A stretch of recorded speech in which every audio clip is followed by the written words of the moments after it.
ఎడారిలో సెలయర్లు నవంబర్ 25వ తేదీ బాణములను పట్టుకొనుము నేలను కొట్టుమనినప్పుడు అతడు ముమ్మారు కొట్టి మానిన అందు నిమిత్తము దైవజనుడు అతని మీద కోపగించి, నీవు 5 మార్లైనను 6 మార్లైన కొట్టిన ఎడల సిరియన్లు నాశనమగు వరకు నీవు వారిని హతము చేసి ఉందువు. రాజుల 2వ గ్రంథం 13వ అధ్యాయం 18-19 వచనాలు. ఈ మాటల్లోని సందేశం ఎంత సూటిగా కనిపిస్తున్నది. యెహోయాషు తాను చేయవలసిన పనిని 2వసారి 3వసారి కూడా చేసినందుకు మురిసిపోయి ఉండవచ్చు. అతని దృష్టిలో ఇది విశ్వాస కార్యమే. అయితే దేవుడు, దైవజనుడు అతడు మధ్యలో ఆపినందుకు చాలా నిరుత్సాహపడ్డారు. అతనికి కొంత దొరికింది, చెప్పాలంటే చాలా దొరికింది.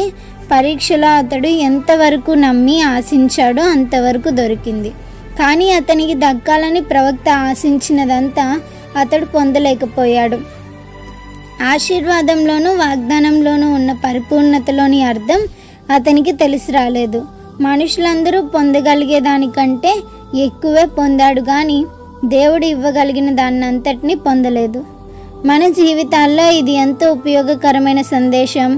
ఈ దేవుని వాక్యం హృదయాన్ని ఎంతగా పరిశోధిస్తుంది.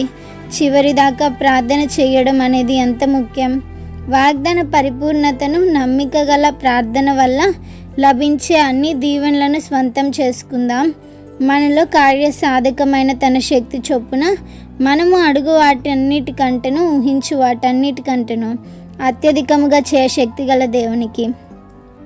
ఎఫెసీయులకు రాసిన పత్రిక 3వ అధ్యాయం 20వ వచనం.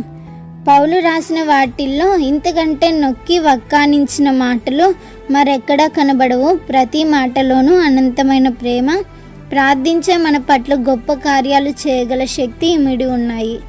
అయితే ఒక షరతు, మనలో కార్యసాధకమైన తన శక్తి చొప్పున మనం ఆయన్ని ఎంతవరకు చేయనిస్తే అంతవరకు చేస్తాడు.